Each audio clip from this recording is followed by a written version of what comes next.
Alright, so we have the following circuit, and doing nodal analysis, we have to find I/O. So we have, hold on, we have this node here and this node here, and this node is here, but we already know what the voltage is. It's going to be 60 volts here because of this voltage source and this being a ground node. Alright, so we already got that down. So I/O, it's moving from here to here, so this whole region is part of I/O. So let's start by trying to write some node equations. So let's have a current going this direction, one in this direction, and one in this direction. Let's call this node V1 and node V2. Alright, so let's start. For node V1, everything is entering it. So I2 plus I3 equal plus I0. Okay, and for V2, I0 is entering it, and this is equal to I1 plus I3. Alright, so let's set up the equations for i's. So I0, okay, we can't find an equation with this one just alone. Oh wait, sorry, I'm wrong. I'm looking at the wrong one. Oh, I think I made a mistake. Sorry, there should be 3 I/O. There, 3 I/O. Alright, let's find the equation for I/O. It goes from a high potential to a low potential, so it's equal to 60 minus V2 all over 4. And we can plug this into this one as well. Then we have I1, which is high potential to low potential, so V2 over 8. Then we have I2, high potential to low potential, so 60 minus V1 all over 10. And then we have I3, high potential to low potential, so it's V2 minus V1 all over 2 ohms. Here, 2 ohms here. Alright, all over 2. Now let's plug these into our equations. So for this one, it will be 60 minus V1 all over 10 plus I3, V2 minus V1 all over 2 plus 3 I/O, 60 minus V2 all over 4. Okay, now I/O, we have 60 minus V2 all over 4 equals I1, V2 over 8 plus I3, V2 minus V1 all over 2. Alright, so now let's break this and this down even further.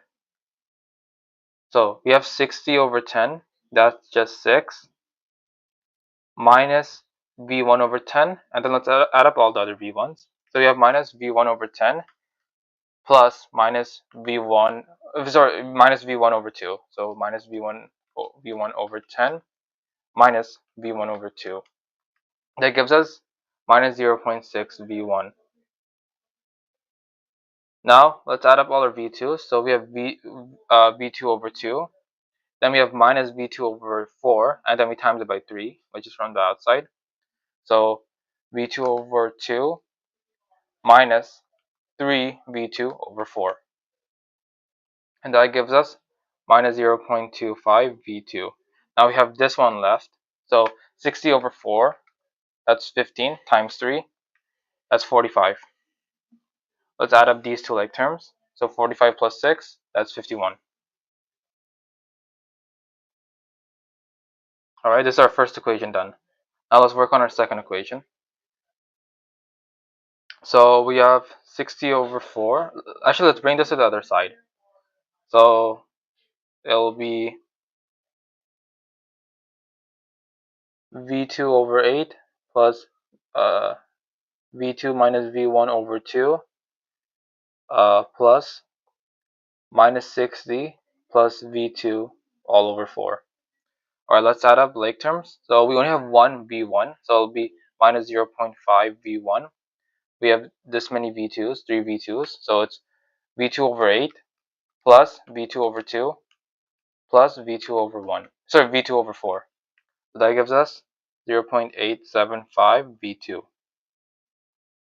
Then we have minus 60 over 4, which gives us minus 15. Alright, so we have our two equations and two unknowns. Okay, so let's isolate for one of them. Let's work with this one. So let's bring the V1 to the other side. So it'll be 0.6 V1 equals minus 0.25 V2 plus 51. Divide both sides by 0.6. V1 will be equal to, hold on, minus 0.4167 V2 plus 85. Alright, now let's plug it into our other equation, this one, to get V2. So we have minus 0.5 V1. So and V1 is 0.4167 V2 plus 85 plus 0.875 V2 minus 15. Let's FOIL this into our equation.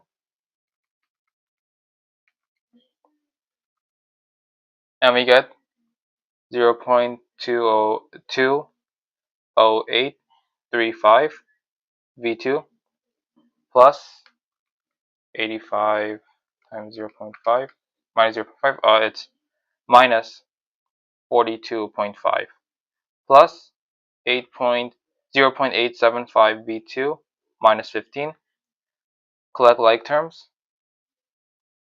So it's 0.20835 plus 0.875. So that gives us 1.08335 V2 minus 42.5 minus 15. So that's minus 57.5. Bring it to the other side. So it's equal to 57.5. Divide both sides by 1.08335, and we get V2 is equal to 53.076. Now that's honestly all that we need. We can find IO with just that. So we know IO is equal to 60 minus V2 over 4. So 60 minus 53.076 all over 4. That gives us 1.73 amps. So that's your answer.